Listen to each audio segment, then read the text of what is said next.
அமெரிக்க தேசமே, அமெரிக்க தேசமே, நீ கர்த்தருடைய வார்த்தையை கேள். இந்த நாளில் ஆகிலும் நீ மனம் திரும்பினால் நலமாயிருக்கும்.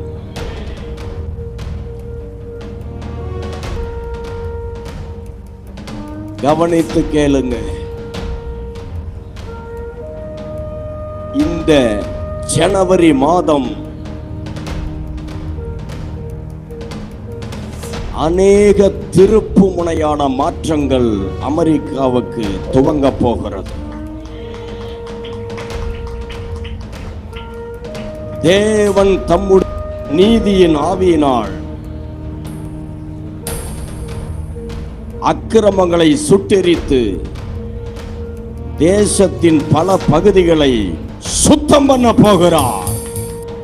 கலிபோர்னியாவை மையப்படுத்தி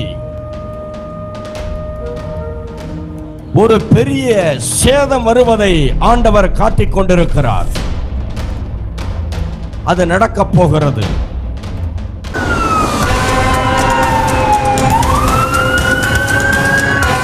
கலிபோர்னியாவில் 4 நாட்களை கடந்து பற்றி எரிந்து வரும் காட்டுத்தீயில் 11 பேர் உயிரிழந்துள்ளதாக தகவல் வெளியாகியுள்ளது.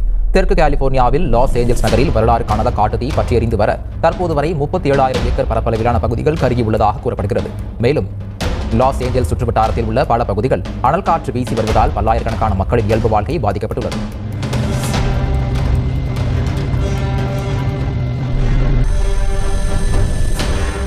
அமெரிக்காவின் கலிபோர்னியா மாநிலத்தில் ஏற்பட்ட பயங்கர காட்டுத்தீ மளமளவென குடியிருப்பு பகுதிகளுக்கும் பரவியதால் லாஸ் ஏஞ்சல்ஸ் ஊரே கொழுந்து விட்டு ஏறுகிறது.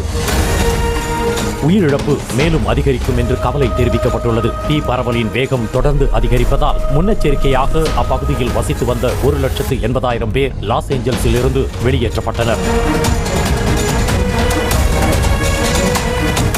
தீயை அணைக்க அமெரிக்க அரசு தீவிர முயற்சி மேற்கொண்டு வருகிறது. Vibrant Pacific Palisades, iconic Hollywood Hills and scenic Malibu seafront is a scene of catastrophe. As of January 13th, at least 24 people have been killed due to the blaze and thousands of people have been evacuated. Celebrities have lost their beautiful mansions to merciless flames.